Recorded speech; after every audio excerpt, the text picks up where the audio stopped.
نحمده ونصلي على رسوله الكريم اما بعد فاعوذ بالله من الشيطان الرجيم بسم الله الرحمن الرحيم رب اشرح لي صدري ويسر لي امري واحلل عقدة من لساني يفقهوا قولي۔ سورۃ الکوثر مکی سورت ہے، 1 رکوع ہے اور 3 آیات ہیں۔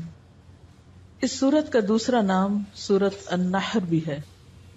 اس کے شان نزول میں ایک روایت آتی ہے، دلائل النبوہ میں ہے کہ جس شخص کی اولاد یعنی بیٹا مر جائے تو عرب اس کو ابتر کہتے تھے۔ ابتر کہتے ہیں جڑ کٹے کو، کہ اس کی نسل ختم ہو گئی۔ جس وقت آپ کے صاحبزادے قاسم یا ابراہیم کا علیہ السلام بچپن میں ہی انتقال ہو گیا تو کفار مکہ نے آپ کو ابتر کہہ کے پکارنا شروع کر دیا یا طعنہ دینے لگے۔ ایسا کہنے والوں میں عاص بن وائل کا نام خاص طور پر ذکر کیا جاتا ہے۔ اس کے سامنے جب آپ کا ذکر کیا جاتا، آپ کی کوئی بات کی جاتی تو نفرت سے کہتا اس کی بات چھوڑ دو، یہ کچھ فکر کرنے کی چیز نہیں، کیونکہ وہ تو ابتر ہے، اس کو ختم ہونے دو، اس کا تو کوئی نام لینے والا بھی باقی نہیں رہے گا۔ جب اس کا اپنا انتقال ہو گیا تو کوئی بھی اس کو یاد نہیں رکھے گا، کیونکہ عربوں کے ہاں بیٹے ایسی چیز تھے جن پر وہ بھروسہ رکھتے تھے اور جنہیں اپنی شان اور عزت کی چیز سمجھتے تھے۔ تو اس پر اللہ تعالیٰ نے آپ پر یہ سورت نازل فرمائی۔ بسم اللہ الرحمن الرحیم، انا اعطیناک الکوثر، بے شک ہم نے آپ کو کوثر عطا کی۔ کوثر کا لفظ کاف سے رے سے ہے، کثرت کے معنی میں۔ اس کے کئی مفہوم بتائے گئے ہیں۔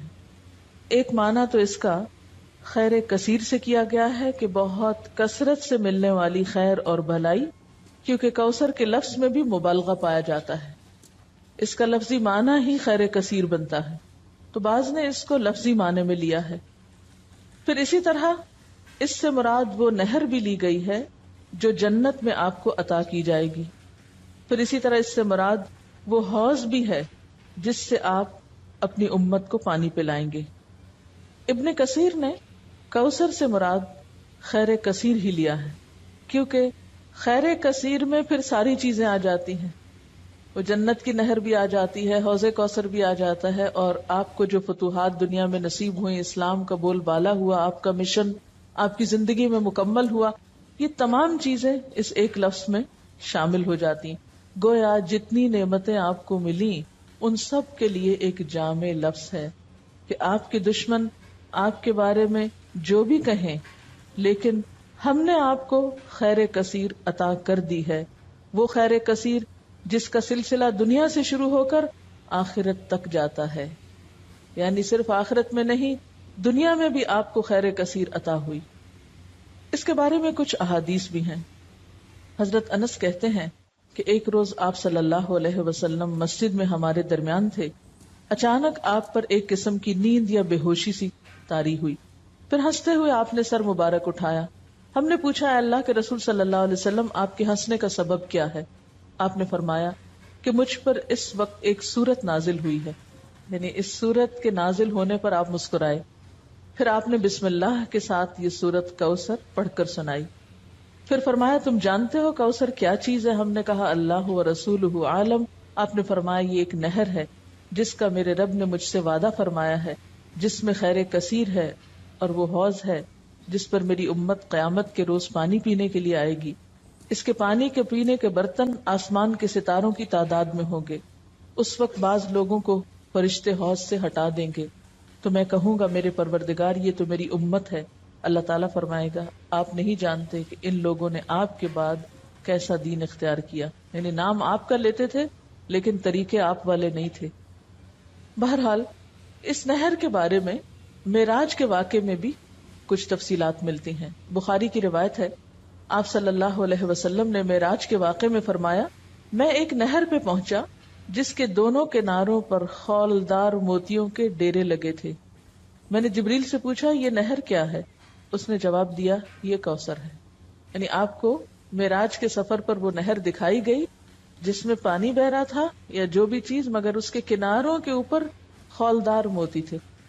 سیدنا ابو عبیدہ نے حضرت عائشہ سے پوچھا کہ کوثر سے کیا مراد ہے؟ انہوں نے کہا کوثر سے ہر وہ بھلائی مراد ہے جو اللہ نے آپ کو عطا کی. ابو بشیر کہتے ہیں کہ میں نے سعید بن جبیر سے کہا، یعنی مختلف لوگ اس کے بارے میں سوال جواب کرتے رہے کہ لوگ کہتے ہیں کہ کوثر جنت میں ایک نہر کا نام ہے. سعید نے جواب دیا، جنت والی نہر بھی اس بھلائی میں داخل ہے جو اللہ نے آپ کو عطا کی ہے. گویا مختلف آراء ہیں اس بارے میں، لیکن حقیقت یہ ہے کہ اس میں وہ تمام بھلائیاں شامل ہیں جو اللہ سبحانہ وتعالی نے رسول اللہ صلی اللہ علیہ وسلم کو عطا کی. آخرت کی بھلائیوں کے علاوہ دنیا کی بھلائیاں اگر آپ دیکھیے جن کا ذکر اور پھر اس سے پہلے بھی وَالضُّحَىٰ وَاللَّيْلِ إِذَا سَجَىٰ مَا وَدَّعَكَ رَبُّكَ وَمَا قَلَىٰ وَلَلْآخِرَةُ خَيْرٌ لَكَ مِنَ الْأُولَىٰ وَلَسَوْفَ يُعْطِيكَ رَبُّكَ فَتَرْضَىٰ. تو یہ جو ہے وَلَسَوْفَ يُعْطِيكَ رَبُّكَ فَتَرْضَىٰ یہ بھی اسی خیر کثیر میں شامل ہے. پھر اسی طرح أَلَمْ نَشْرَحْ لَكَ صَدْرَكَ وَوَضَعْنَا عَنْكَ وِزْرَكَ الذي انقض ظهرك ورفعنا لك ذكرك یہ بھی خیر کثیر میں شامل ہے جو آپ صلی اللہ علیہ وسلم کو عطا ہوا. آپ کو قرآن جیسی نعمت دی گئی اور صحابہ کرام جیسے مخلص ترین ساتھی عطا ہوئے جنہوں نے اپنی جانیں قربان کر کے اس مشن کو پروان چڑھایا جو آپ اللہ کی طرف سے لے کر آئے تھے. اب بات یہ ہے کہ جب بھی کسی کو کوئی نعمت ملے تو اسے کیا کرنا چاہیے؟ اس کا حق ادا کرنا چاہیے.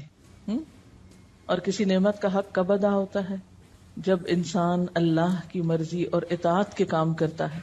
اس لیے فرمایا فَصَلِّ لِرَبِّكَ وَانْحَرْ پس نماز پڑھیے اپنے رب کے لیے اور قربانی کیجیے. اس سے ایک بہت بڑے سوال کا جواب ملتا ہے کہ اللہ کا شکر کیسے ادا کیا جائے. آپ کو بھی خیر کثیر مل رہی ہے قرآن کی نعمت، تو اس کے شکرانے کے لیے بھی خاص نوافل پڑھنے ہیں، ٹھیک ہے، اور اس کے ساتھ صدقہ بھی کرنا ہے کیونکہ اسی طرح شکرانہ ادا کیا جاتا ہے. ایک طرف بندہ اللہ کا حق نہ بھولے اور دوسری طرف بندوں کا نہ بھولے. عام طور پر اس موقع پر خوشی منائی جاتی ہے اور پھر خوشی منانے میں سب کچھ اپنے اوپر ہی خرچ کر لیا جاتا ہے. یہ صرف چند ظاہری مخصوص چیزوں سے خوشی منانے کا تصور سامنے آتا ہے، جبکہ خوشی منانے کے کئی طریقے ہیں اور خاص طور پر محروم لوگوں کو ایسے موقعوں پہ یاد رکھنا. مسلمان کی زندگی میں تو جو بھی خوشی کا موقع آتا ہے وہ تنہا نہیں مناتا اس کو. اسی لیے چھوٹی عید ہو بڑی عید ہو دونوں میں آپ نمازیں پڑھتے ہیں، ایک میں صدقہ فطر ادا کرتے ہیں، دوسرے میں قربانی کرتے ہیں. اس کے علاوہ بھی جو بن پڑے یتیموں غریبوں مسکینوں اور ضرورت مند افراد کو دیتے ہیں. اور یہی اصول رکھیے زندگی بھر، جب بھی کوئی نعمت ملے فَصَلِّ لِرَبِّكَ اپنے رب کے لیے نماز پڑھیے، جھک جائیے، وَانْحَرْ اور قربانی کیجیے. نحر بنیادی طور پر اونٹ کی قربانی کو کہا جاتا ہے، یعنی قربانی ٹھیک ٹھاک قسم کی. اونٹ سب سے بڑا جانور ہے نا، تو اپنی حیثیت کے مطابق جو بھی اللہ توفیق دے. اسی لیے کہا جاتا ہے کہ حضرت عبداللہ بن عمر نے شاید سورۃ البقرہ کے خاتمے پر 7 اونٹ ذبح کیے تھے. عربوں کے ہاں سب سے بڑی دولت اونٹ تھی، ان کی متاع یہی تھی. اور کسی کو آنر دینا ہوتا تو اس کے آنے پر اس کی مہمانی میں اونٹ ذبح کیا کرتے تھے، مرغی بکری نہیں بلکہ اونٹ. تو اسی طرح صدقے کا جو انتہائی تصور ہے، یہ بڑی سے بڑی چیز اللہ کی راہ میں دینا ہے، وہ کیا ہے؟ جو بن پڑے میکسیمم انسان کو دینے میں وہ دے اللہ کے راستے میں. وَانْحَرْ اور قربانی کیجیے، یعنی نحر سے مراد اونٹ کی قربانی. اور اس کا مسنون طریقہ کیا ہے کہ اس کا پاؤں باندھ کر حلقوم میں نیزہ مارا جاتا ہے، کھڑا کر کے اس کو قربان کیا جاتا ہے. اسی سے پتہ چلتا ہے. ویسے تو قربانی کے لیے اور لفظ بھی آتے ہیں نا، لیکن یہاں نحر سے خود بخود واضح ہو رہا ہے کہ یہ اونٹ کی، کیونکہ صرف اونٹ کو اس طرح ذبح کیا جاتا ہے، باقی جانوروں کو لٹا کے ذبح کیا جاتا ہے. اور ویسے بھی آپ صلی اللہ علیہ وسلم کو حکم تھا قل ان صلاتي ونسكي ومحياي ومماتي لله رب العالمین.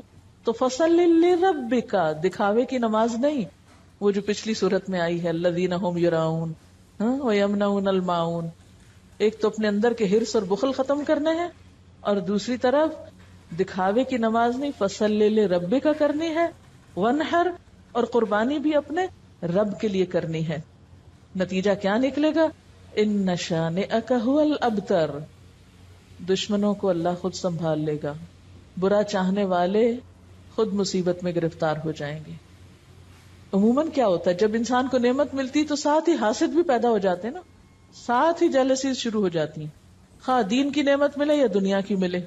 یہ ایک انڈرسٹوڈ سی بات ہے. تو آپ صلی اللہ علیہ وسلم صادق اور امین تھے، لوگوں کی آنکھوں کا تارا تھے. جب سے آپ کو نبوت ملی ابو جہل ابو لہب ناراض ہو گئے، ساری حمایتوں سے دستکش ہو گئے، اپنے ہی خاندان کے لوگ مخالف اور دشمن ہو گئے، ادھر اہل کتاب دشمن بن گئے. ان کو کیا ہوا؟ وہ تو اتنے انتظار میں تھے. ان کو بھی حسد مار گیا کہ ہمارے قبیلے سے کیوں نہیں آئے، ہماری بنی اسرائیل میں سے کیوں نہیں آپ نکلے.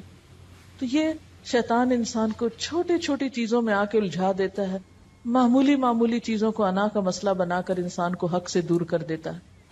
تو ایسے موقع پر انسان کو پرواہ نہیں کرنی چاہیے. اللہ جو بھی نعمت عطا کرے خیر کثیر پھر دین ہی کے کانٹیکسٹ میں ہے، کیونکہ آپ صلی اللہ علیہ وسلم کو تو سب سے بڑا انعام خاتم النبیین ہونے کا آنر ملا تھا، اور آپ پر دین مکمل ہوا تھا، سب سے بہترین کتاب آپ پر اتاری گئی تھی. تو یہ سب کچھ خیر کثیر میں آتا ہے، آپ کے آنر میں یہ سب کچھ. تو آپ کو ان سب چیزوں کا شکرانہ ادا کرنے کے لیے نماز اور قربانی کی طرف متوجہ کیا جا رہا ہے، اور دشمنوں کے حسد سے بچنے کا بھی بہترین طریقہ ہے. جہاں دیکھیں کوئی شخص بہت مخالفت کر رہا ہے اور مخالفت کی وجہ آپ کو پتہ چل رہی ہے کہ حسد ہے، کچھ بھی نہیں اور وجہ کوئی دلیل نہیں، اس کے پاس صرف جیلس ہے، تو ایسی صورت میں کیا کریں؟ 2 نفل پڑھ کے اللہ سے مدد مانگے. کسی قسم کی پریشانی کی ضرورت نہیں، اللہ کے حضور جھک جائیں، دعا کریں. نمبر 2، صدقہ خیرات کریں. یہ 2 طریقے دنیا میں انسان کو پروٹیکٹ کرتے ہیں. وَاسْتَعِینُوا بِالصَّبْرِ وَالصَّلَاةِ، اور دوسری طرف صدقہ اللہ کے غضب کو ٹھنڈا کرتا ہے اور انسان کو آفات سے بچاتا ہے. اور نماز کے اندر پھر دعا بھی شامل ہے. ادھر سے مصیبت اتر رہی ہوتی ہے، ادھر سے دعا اٹھ رہی ہوتی ہے، جو بھاری ہو وہ دوسرے پہ غالب آ جاتی ہے. فرمایا ان شانئک ھو الابتر، تیرا دشمن جڑ کٹا ہو جائے گا، اس کا کوئی نام لیوا باقی نہ رہے گا. شان کہتے ہیں بغض رکھنے والے دشمن کو، عیب لگانے والے کو. شنآن قوم پیچھے لفظ آپ پڑھ چکے ہیں، اسی روٹ سے ہے. ایسا دشمن جو بدخواہ بھی ہو اور کینہ پرور بھی ہو، عداوت بھی رکھتا ہو، بغض بھی رکھتا ہو. اور یہ دشمنی کا تیسرا اور انتہائی درجہ ہوتا ہے. قریش مکہ آپ کے ایسے ہی دشمن بن گئے تھے. تو اس لیے آپ صلی اللہ علیہ وسلم کو تسلی دی جا رہی ہے، آپ کا نام بلند رہے گا. وَرَفَعْنَا لَكَ ذِكْرَكَ، اور آپ کے دشمن جڑ کٹے ہو جائیں گے. اور یہ حقیقت آج دیکھیں ہر نماز میں، ہر اذان میں، دنیا کے اربوں خربوں مسلمان دن میں کئی دفعہ آپ کا نام سنتے ہیں، پڑھتے ہیں، درود شریف پڑھتے ہیں آپ پر. ایک دن میں پوری دنیا کے مسلمانوں کے درود شریف کو آپ جمع کر لیں، اگر ویسے بھول بھی جائیں تو نمازوں میں ہی جو درود شریف ہے تو کتنا آپ کا نام لیا جاتا ہے، کتنا آپ کا ذکر خیر کیا جاتا ہے، کیسی کیسی آپ کی تعریف ہوتی ہے. اور یہ سلسلہ قیامت تک چلتا ہی جائے گا، بڑھتا ہی جائے گا. یعنی آپ کے دور میں جتنے لوگ آپ کا نام لینے والے تھے اس سے اب تعداد میں کتنے زیادہ ہیں جو آپ کا نام لینے والے ہیں. اور پھر قیامت کے دن بھی اللہ تعالیٰ آپ کو مقام محمود عطا کرے گا، جب ساری مخلوق کی زبان پہ آپ کی تعریف جاری ہو جائے گی. اور آپ کے دشمنوں کو کیا ہاتھ آیا؟ جب تک تاریخ کی کتاب اٹھا کے نہ دیکھیں نہیں پتا چلتا عاص بن وائل کون ہے، نہیں پتا چلتا ابو جہل کا نام کیا تھا اور ابو لہب کا نام کیا تھا اور وہ کیا کرتے تھے اور ان کا کیا معاملہ اور قصہ تھا، عام لوگوں کو نہیں پتا. اور اس کے مقابلے میں آپ صلی اللہ علیہ وسلم کا نام ہمیشہ کے لیے بلند ہو گیا. اس سے جو بات ہمیں پتہ چلتی ہے اور جو سبق سیکھنے کا ہے وہ کیا ہے کہ انسان اللہ کی نعمتوں پر نظر رکھے، پازیٹو سوچ اختیار کرے، نعمتوں کا شکرانہ ادا کرے، نعمتیں اور ملیں گی. مخالفتوں کی پرواہ نہ کرے، مخالفتیں دم توڑ جائیں گی، اس لیے کہ اللہ سبحانہ و تعالی خود حفاظت کرنے والا ہے. جو شخص اپنے رب کو منانے اور راضی رکھنے میں کامیاب ہو گیا وہ محفوظ ہو گیا. جس نے رب کا سہارا تھام لیا، جس نے اس پہ توکل کیا، جو اس کی مدد کے لائق ہو گیا، جس پر اس کا فضل ہو گیا، پھر اس کے لیے کوئی بھی پریشانی باقی نہ رہے گی انشاءاللہ. سورۃ الکافرون مکی سورت ہے، 1 رکوع ہے، 6 آیات ہیں. صحیح احادیث سے ثابت ہے کہ آپ صلی اللہ علیہ وسلم طواف کی 2 رکعتوں، فجر اور مغرب کی سنتوں میں قل یا ایھا الکافرون اور سورۃ اخلاص پڑھا کرتے تھے. اسی طرح آپ صلی اللہ علیہ وسلم نے بعض صحابہ کرام کو فرمایا کہ رات کو سوتے وقت یہ سورت پڑھ کر سو گے تو شرک سے بری قرار پاؤ گے.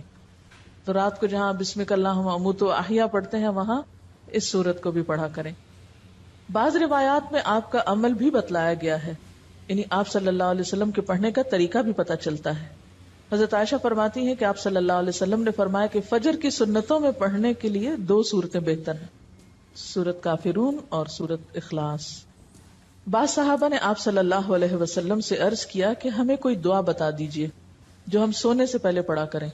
آپ نے قل یا ایھا الکافرون پڑھنے کی تلقین کی اور فرمایا کہ یہ شرک سے برات ہے، کیونکہ شرک ایسا گناہ ہے جو معاف نہیں ہوگا، تو اگر انشاءاللہ ہر روز پڑھیں گے تو اللہ تعالیٰ اس سے بچنے کی توفیق بھی دیں گے۔ حضرت جبیر بن مطعم فرماتے ہیں کہ آپ صلی اللہ علیہ وسلم نے ان سے فرمایا کیا تم یہ چاہتے ہو کہ جب سفر میں جاؤ تو وہاں تم اپنے سب رفقا سے زیادہ خوشحال اور بامراد رہو، تمہارا سامان زیادہ ہو جائے؟ انہوں نے عرض کیا بے شک میں ایسا چاہتا ہوں اے اللہ کے رسول صلی اللہ علیہ وسلم۔ آپ نے فرمایا کہ آخر قرآن کی 5 صورتیں کافرون، نصر، اخلاص، فلق اور ناس پڑھا کرو، یعنی سفر کے موقع پر بھی پڑھا کرو۔ ہر سورت کو بسم اللہ سے شروع کرو اور بسم اللہ ہی پر ختم کرو، یعنی اگلی سورت سے پہلے پھر پڑھو۔ حضرت جبیر کہتے ہیں کہ اس کے بعد میرا حال یہ تھا کہ سفر میں اپنے 2 ساتھیوں کے مقابلے میں خستہ حال ہوتا تھا۔ آپ کی اس تعلیم پر عمل کرنے کے بعد میں سب سے اچھے حال میں رہنے لگا۔ ایک مرتبہ آپ صلی اللہ علیہ وسلم کو بچھو نے کاٹ لیا، تو آپ نے پانی اور نمک منگوایا، اور یہ پانی یعنی پانی میں نمک ڈال کے یہ پانی کاٹنے کی جگہ لگاتے تھے اور قل یا ایھا الکافرون اور قل اعوذ برب الفلق اور قل اعوذ برب الناس پڑھتے جاتے تھے، یعنی اس صورت سے دم بھی کیا جا سکتا ہے۔ اب اس صورت کا شان نزول کیا ہے؟ ابن اسحاق کی روایت میں ہے کہ ابن عباس سے مروی ہے، ابن اسحاق جو ہسٹورین ہے، سیرت نگار ہے، اس نے ابن عباس سے روایت کیا ہے کہ ولید بن مغیرہ، عاص بن وائل اور اسود بن عبد المطلب اور امیہ بن خلف آپ کے پاس آئے اور کہا آؤ ہم آپس میں اس پر صلح کر لیں کہ 1 سال آپ ہمارے بتوں کی عبادت کیا کریں، 1 سال ہم آپ کے معبود کی عبادت کریں گے۔ اسی طرح ابن عباس سے روایت ہے کہ کفار مکہ نے باہمی مصالحت کے لیے یہ صورت پیدا کی تھی، اور جھگڑا ختم کریں، 1 سال تمہارا 1 ہمارا، اور یہ بھی کہا تھا کہ آپ ہمارے بتوں میں سے بعض کو صرف ہاتھ لگا دیں، ٹچ کر دیں، تو ہم آپ کی تصدیق کرنے لگیں گے، یعنی ایک دفعہ آپ ان پہ شفقت کا ہاتھ پھیر دیں تو پھر ہم کیا کریں گے؟ آپ کے معبود کی عبادت شروع کر دیں۔ تو اس موقع پر جبریل علیہ السلام یہ صورت لے کر نازل ہوئے کہ دین کے معاملے میں کوئی کمپرومائز نہیں۔ بسم اللہ الرحمن الرحیم، قل یا ایھا الکافرون، کہہ دیجئے اے کافرو۔ پورے قرآن پاک میں یہ انداز نہیں ہے کافروں کو بلانے کا، لیکن اس موقع پر نام لے کر پکار کر کہا جا رہا ہے۔ الکافرون سارے مراد ہیں، لیکن خصوصی طور پر جن کے بارے میں یہ صورت نازل ہوئی۔ اور یہ بھی یاد رکھیے کہ یہ صورت مکی دور کے آخری حصے میں نازل ہوئی، جب آپ نے ان پر ساری حجت تمام کر دی تھی، اور پھر وہ آپ کو ایسی آفرز دے رہے تھے۔ آپ ایک عرصے تک اپنی قوم کو یا قومی کہہ کے پکارتے تھے، اے میری قوم، اے بنو ہاشم، اے قریش، لیکن اب یہاں اے کافرو کہہ کے پکارا گیا، اور حجت تمام کرنا بھی مقصود تھا۔ تو قل یا ایھا الکافرون، کہہ دیجئے اے کافرو، لا اعبد ما تعبدون، میں عبادت نہیں کرتا ان کی جن کی تم عبادت کرتے ہو، یعنی کسی قیمت پر میں تمہارے معبودوں کی عبادت نہیں کر سکتا۔ آپ کو یاد ہوگا کہ ابتدائی دور میں بھی آپ کو کچھ آفرز دی گئی تھی۔ جب ابو طالب زندہ تھے، کفار مکہ میں سے کچھ سردار آ کر یہ آفر کر رہے تھے آپ صلی اللہ علیہ وسلم کو کہ آپ چاہیں تو آپ کے قدموں میں جتنی چاہیں دولت لا کے ڈھیر کر دیتے ہیں، جس لڑکی سے چاہیں شادی کر دیتے ہیں، مکہ کا سردار بننا چاہتے ہیں تو وہ بنا لیتے ہیں، لیکن ہمارے معبودوں کی توہین نہ کرو، ان کو کچھ نہ کہا کرو، لا مت کہو، الا اللہ کہتے رہو لیکن لا مت کہو، ان کو کچھ نہ کہو۔ لیکن آپ صلی اللہ علیہ وسلم نے ان میں سے کسی بات کو تسلیم نہیں کیا۔ اس سے یہ بات پتہ چلتی ہے کہ دین کا کام اس وقت تک ہو نہیں سکتا جب تک انسان اپنی بات کا پکا نہ ہو۔ دین کے اصولوں پہ کمپرومائز نہیں کیا جا سکتا۔ اچھا، ہمارا عام طور پر حال کیا ہوتا ہے؟ بعض اوقات ہم دوسرے کا دل رکھنے کے لیے اس کی غلط باتیں لے لیتے ہیں۔ ہم کہتے ہیں چلو پہلے اس کو مانوس کر لیں، کچھ غلط کام ان جیسے کر لیں، اور پھر اس کے بعد ہم ان کو سمجھا لیں گے۔ یہ طریقہ درست نہیں ہوتا۔ مثلا کوئی شراب پی رہا تو آپ کے چلو میں اس کا دل رکھنے کو تھوڑی سی پی لوں، پھر اس کے بعد اس کو تبلیغ کر کے سمجھا دوں گی کہ یہ حرام ہے، پہلے ذرا میں کمپنی تو دوں اس کو۔ یہ نہیں ہو سکتا، اس لیے کہ جب آپ کا اپنا عمل غلط ہوگا تو آپ دوسرے کو کس منہ سے منع کریں گے؟ آپ کی کون سنے گا پھر؟ اصل بات یہ ہے کہ باطل دوئی پرست ہے، حق لا شریک ہے. شعر ہے اصل میں. باطل دوئی پرست، دوئی پسند یعنی کہ اس میں بے وفائی ہے، بہت سارے بت ہیں. حق لا شریک ہے. حق کی خوبی کیا ہے کہ اس میں بس ایک الہ ہے، دی اونلی ون. شرکت میانہ حق کو باطل نہ کر قبول. ہمیں کیا حکم ہے کہ کچھ باطل کی چیزیں، کچھ حق کی چیزیں، کچھ ملغوبہ سا دین بنا کے وہ اختیار کر لو، یہ نہیں کرنا. روشنی روشنی ہے، اندھیرا اندھیرا ہے، حق حق ہے، باطل باطل ہے. اس لیے دین کے معاملے میں کمپرومائز نہیں کرنا، سمجھوتے نہیں کرنے، اصول پر قائم رہنا ہے، استقامت اختیار کرنی ہے. اور خصوصاً عقیدے کے معاملے میں، توحید کے معاملے میں کسی قسم کی کوئی مداہنت نہیں برتنی. قل یا ایھا الکافرون لا اعبد ما تعبدون، میں نہیں عبادت کرتا جن کی تم عبادت کرتے ہو. ولا انتم عابدون ما اعبد، اور نہ تم عبادت کرنے والے ہو جس کی میں عبادت کرتا ہوں. ولا انا، اور نہ میں عابد عبادت کرنے والا ہوں، ما عبدتم جن کی تم نے عبادت کی. اب دیکھیے یہاں ایک دفعہ مضارع کا صیغہ ہے اور دوسری دفعہ فاعل کے وزن پر آ رہا ہے. ایک دفعہ عابدو ہے، دوسری دفعہ عابدن ہے. یعنی نہ کی ہے، نہ کروں گا، اور نہ کرنے والا ہوں. مجھ سے تم پوری طرح مایوس ہو جاؤ، یہ نہیں ہو سکتا. یعنی ایک ہی بات کو مختلف انداز میں کہا گیا ہے، مختلف پیرایوں میں بیان کیا گیا ہے کہ ہر طرح کا شک دور کر لو. کسی بھی شکل میں، کسی بھی طور پر کوئی کمپرومائز نہیں ہو سکتا. ولا انا عابد ما عبدتم ولا انتم عابدون ما اعبد، اور نہ تم عبادت کرنے والے ہو جس کی میں عبادت کرتا ہوں. لکم دینکم ولی دین، تمہارے لیے تمہارا دین اور میرے لیے میرا دین. جیسے ایک اور جگہ پر آتا ہے نا، لنا اعمالنا ولکم اعمالکم، کیونکہ یہ دو راستے اکٹھے نہیں ہو سکتے، ایک جیسے نہیں. یہ دو نظریے جمع نہیں ہو سکتے. وما امروا الا ليعبدوا الله مخلصین لہ الدین، وہاں تو اللہ کے سوا کسی کی عبادت کا بھی حکم نہیں، خواہ وہ ریاکاری ہی کی قسم کیوں نہ ہو. اس لیے کہ دونوں کی سوچ فرق، دونوں کا طرز زندگی فرق، اور دونوں کا انجام فرق. یہ کہاں اکٹھے ہو سکتے ہیں؟ یہ تو زمین اور آسمان ہے، یہ تو مشرق و مغرب جتنی دوری رکھتے ہیں آپس میں. دونوں ایک دوسرے کے بالکل اپوزٹ ہیں. بسم اللہ الرحمن الرحیم. قل یا ایھا الکافرون لا اعبد ما تعبدون ولا انتم عابدون ما اعبد ولا انا عابد ما عبدتم ولا انتم عابدون ما اعبد لکم دینکم ولی دین.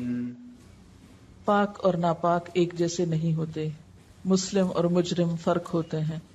دین پڑھے ہوئے اور نہ پڑھے ہوئوں کی زندگی مختلف ہوا کرتی ہے. جاننے والے اور نہ جاننے والے برابر نہیں ہوتے. نیکی اور برائی ایک نہیں ہوتی. افنجعل المسلمین کالمجرمین ما لکم کیف تحکمون. اس لیے قرآن پڑھنے کے بعد وہ میزان ہاتھ آتی ہے، وہ معیار ہاتھ آتا ہے جو نہ پڑھنے والوں کے پاس نہیں ہوتا. اس لیے عقائد میں، عبادات میں، اخلاق میں، معاملات میں لازمی طور پہ فرق آنا چاہیے. اور اگر فرق نہیں آیا تو گویا کچھ بھی نہیں پڑا. اللہ اکبر اللہ اکبر لا الہ الا اللہ واللہ اکبر اللہ اکبر وللہ الحمد. سورۃ النصر مدنی سورت ہے، ایک رکوع ہے، 3 آیات ہیں. نزول کے اعتبار سے یہ آخری سورت ہے، یعنی مکمل سورت کے اعتبار سے. جس وقت یہ نازل ہوئی تو بعض صحابہ سمجھ گئے کہ اب آپ صلی اللہ علیہ وسلم کا آخری وقت آ گیا ہے. اسی لیے آپ کو پھر تسبیح و تحمید اور استغفار کا حکم دیا گیا، جیسے ابن عباس نے روایت کیا ہے. اذا جاء نصر اللہ والفتح، جب اللہ کی مدد آ گئی اور فتح نصیب ہو گئی. اللہ کی مدد کا کیا مطلب ہے؟ اسلام کا کفر پہ غلبہ، مسلمانوں کا کلچر عام ہونا. اور والفتح، فتح سے مراد یہاں فتح مکہ ہے، وہ شہر جو آپ کا مولد و مسکن تھا، لیکن کافروں نے آپ کو اور صحابہ کرام کو وہاں سے ہجرت پر مجبور کر دیا. چنانچہ 8 ہجری میں جب مکہ فتح ہو گیا تو لوگ جوق در جوق مسلمان ہونے لگے، فوج در فوج مسلمان ہونے لگے. اس سے قبل 1-2 لوگ مسلمان ہوا کرتے تھے، گروپس میں لوگ مسلمان نہیں ہوئے تھے.